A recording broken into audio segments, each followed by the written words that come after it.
Ang Diyos ay maghahari na, talikdan ang tanang sala, manalig sa balita niya. Alleluia,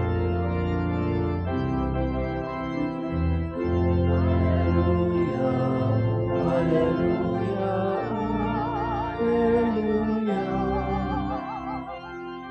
alleluia, alleluia.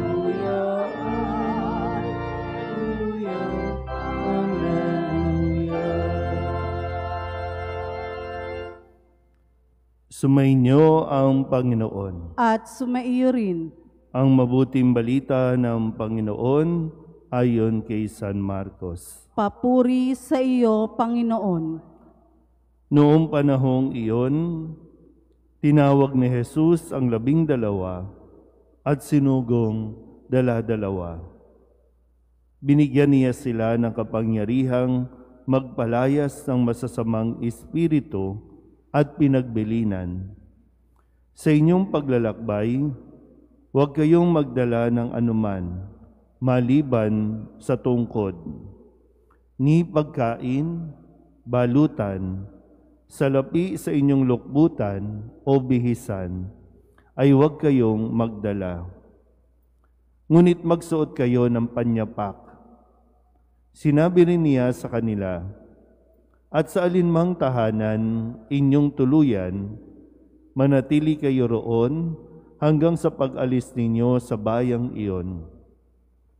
Kung ayaw kayong tanggapin o pakinggan sa isang dako, umalis kayo roon at ipagpag ninyo ang alikabok ng inyong mga paa bilang babala sa mga taga roon. Kaya tumayo ang 12 at nangaral sa mga tao na pagsisihan nila at talikdan ang kanilang mga kasalanan. Pinalayas nila ang maraming demonyo sa mga inaalihan nito. Pinahira nila ng langis at pinagaling ang maraming may sakit.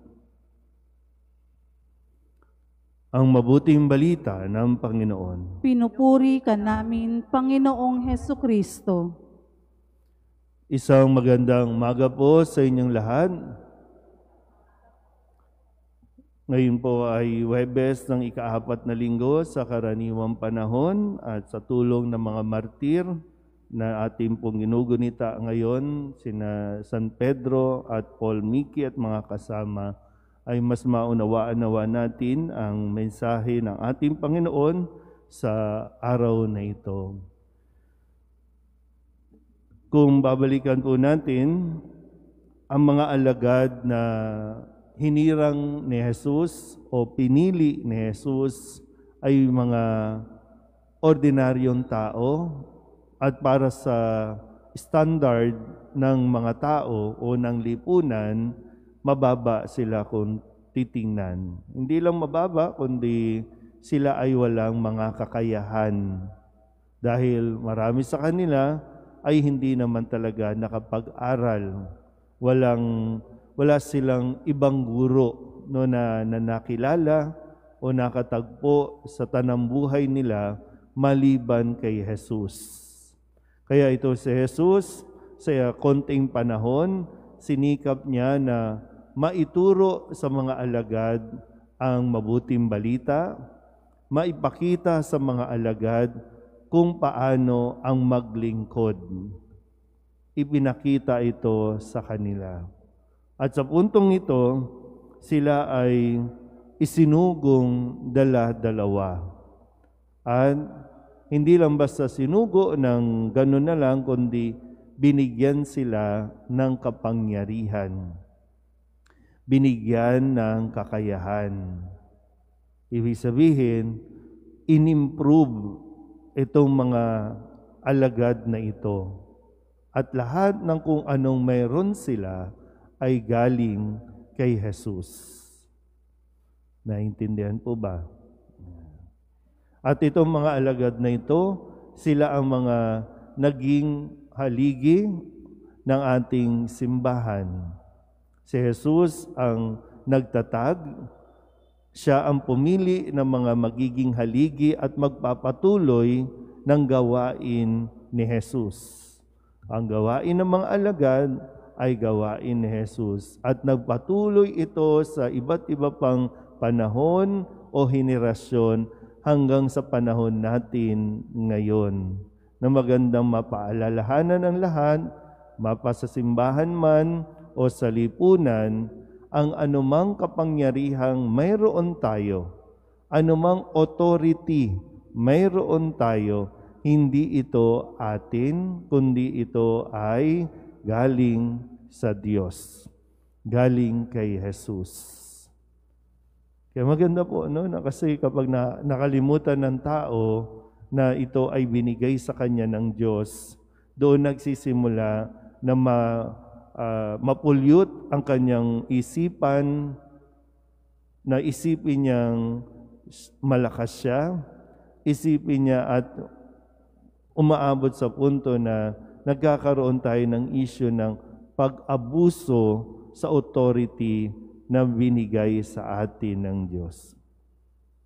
Sa isang banda, may mga tao na hindi maunawaan na mayroon lahat, no, ay may bahagi sa gawain ng pagpapahayag ng mabuting balita. May gawain sa pagtuturo ng mga kautusan na ibinigay ng Diyos. So hindi tayo pwedeng parang yung extreme na overpower tayo o kaya naman ay hindi natin ginagamit yung kakayahan natin para ipakalat ang kabutihan. Kaya maganda nga sana po, no, sa nangyayari na naman ngayon sa ating lipunan, sa mga impeachment, no, na ating naririnig, ano ba talaga ang, no, dahilan o kaya hindi ba talaga nila naintindihan ang kapangyarihan na ipinagkaloob sa kanila? Bakit kailangan mag-away-away? Bakit kailangan mayroong yung bang, kasi kung titingnan natin, no, ito ay binahagi ni Jesus. At sino sa Jesus? Leader. Itinuturing na pinuno. Pero ibinahagi niya ito, hindi ito sinarili, hindi ito para bang ginamit na pansarili lang, kundi ibinahagi sa iba.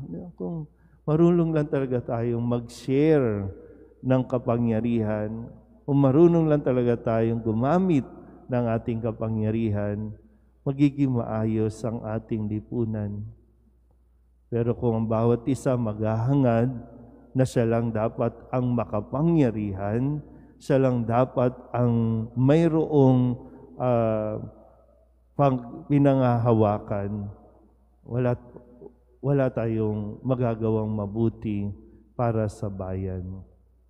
At nawa, maging sa mga taong simbahan, alam natin na ito, kung ano man, no? Kasi kahit sa simbahan, no? Kahit ang pagiging PPC, pinag-aawayan. Pagiging coordinator, pinag-aawayan. Kung ano man ang mga posisyon, ayaw bitawan. Para bang siya na habang buhay. Kung si Kristo nga ipinapasa, ibinibigay niya, itinuturo niya, parang sa atin sa simbahan, pag namatay na lang, doon na lang mapapalitan. Ang tunay na pinuno, ang tunay na leader, ini-improve ang iba. Ang tunay na leader, dinidevelop ang iba. Para nang sa ganon, sila naman ay makatulong para linangin o hasain ang iba na maging pinuno din, maging manguna sa pagpapahayag ng mga gawain. Sa atin po, no, hindi pa huli ang lahat. Huwag nating sasabihin na matatanda na tayo dahil ang bawat isa ay may kakayahan at itong kakayahang ito ay binigay ng Diyos para sa ikabubuti ng simbahan, ikabubuti ng ating lipunan. Amen.